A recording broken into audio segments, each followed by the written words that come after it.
बॉलीवुड के तमाम गानों और डायलॉग्स में नींद न आना और बेचैनी को दिल से जोड़कर दिखाया गया है। ये चीज भले ही फिल्मी अंदाज में कही गई हो, लेकिन हकीकत भी है। आपका दिल कितना स्वस्थ रहेगा, ये काफी हद तक अच्छी नींद पर निर्भर करता है। अमेरिकन हार्ट एसोसिएशन के मुताबिक नींद न आने से 45% दिल के रोग होने की आशंका रहती है। हेल्थ एक्सपर्ट्स की माने तो कम सोने या रात में देर तक जागने से हार्ट अटैक का रिस्क बढ़ जाता है। नींद पूरी न होने पर शरीर कार्टिसोल नाम का हार्मोन बनाने लगता है। ये एक स्ट्रेस हार्मोन है और इन स्ट्रेस हार्मोन्स के बढ़ने से ब्लड प्रेशर बढ़ने लगता है। ऐसी स्थिति ज्यादा टाइम तक बनी रहे तो हार्ट अटैक, स्ट्रोक और हार्ट फेलियर हो सकता है। नींद न आना तो एक समस्या है ही, इसके अलावा खराब नींद भी एक बड़ी समस्या है। इसे स्लीप एपनिया कहते हैं। ये एक साइलेंट किलर की तरह काम करता है। दरअसल अच्छी नींद न आने से इंसान मोटापे की तरफ बढ़ने लगता है, जो ऑब्स्ट्रक्टिव स्लीप एपनिया का कारण बनता है। जब शरीर में बाकी जगहों के साथ साथ गर्दन की चर्बी भी बढ़ने लगती है। अगर गर्दन की मोटाई 17 इंच से ज्यादा है तो इस बीमारी का रिस्क हो सकता है। गर्दन पे इकट्ठे फैट की वजह से सांस लेने का रास्ता सकरा हो जाता है, जिससे सोते समय खर्राटे आने शुरू हो जाते हैं। इससे सांस लेने वाली नली के मांसपेशियां दबाव में आती हैं और कुछ देर तक सांस रुक जाती है, जिससे शरीर में ऑक्सीजन की सप्लाई बंद हो जाती है। ऐसी स्थिति में दिमाग तुरंत एक्टिव हो जाता है और मांसपेशियों को एक्टिव करता है। इससे अचानक व्यक्ति की नींद टूट जाती है। ऐसा एक बार नहीं होता, बल्कि पूरी रात ये साइकिल चलता रहता है। एम्स की एक रिपोर्ट बताती है कि ऑब्स्ट्रक्टिव स्लीप एपनिया से तकरीबन 10 करोड़ भारतीय जूझ रहे हैं।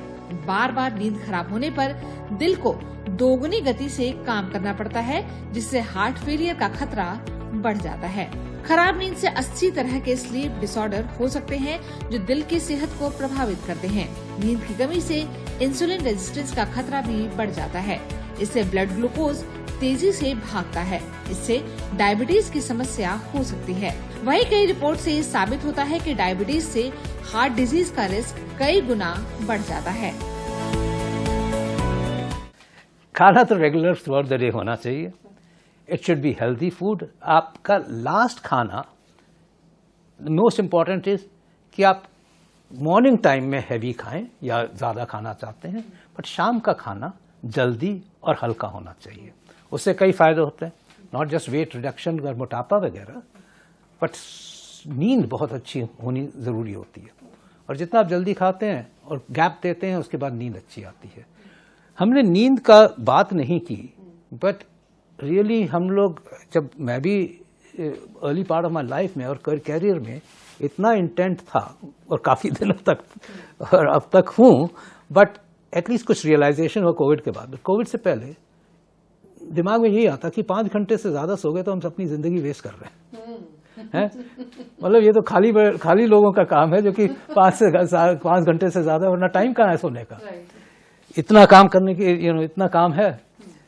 एंड देन you realize कि 7 to 8 आवर्स स्लीप आपके लिए, बॉडी के लिए बहुत ज़रूरी है, रिचार्जिंग के लिए। अपने, अगर आपको हार्ट को भी ठीक रखना है और ज़िंदगी को भी ठीक रखना है, सो इट इज़ इम्पॉर्टेंट।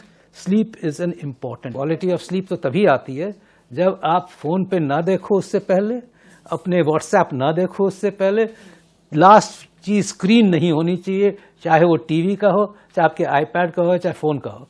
उसको तो आपको पहले आधे घंटे से 45 मिनट पहले त्याग देना है, तब कहीं जाके अच्छी स्लीप आएगी। अगर आपको अपने दिल को जवान रखना है तो कम से कम 7 से 8 घंटे की अच्छी नींद लेनी है। वहीं अगर आप पहले से हार्ट पेशेंट हैं, तो आपके लिए और भी जरूरी हो जाता है कि आप अच्छी नींद लें। कई बार नींद न आने की समस्या को डॉक्टर दवाओं के जरिए भी ठीक करते हैं। हालांकि हेल्दी लाइफस्टाइल, योग और मेडिटेशन से भी नींद को बेहतर किया जा सकता है। वहीं स्क्रीन टाइम को सीमित करना और रात में जल्दी खाकर बेड पर जाने की आदत भी अच्छी नींद लाने में कारगर है। तो अब से रोज जल्दी सोने की आदत को लाइफस्टाइल का हिस्सा बनाएं। इस एक स्टेप से आप हार्ट अटैक, हार्ट फेलियर और स्ट्रोक जैसे जानलेवा खतरे को टाल सकते हैं।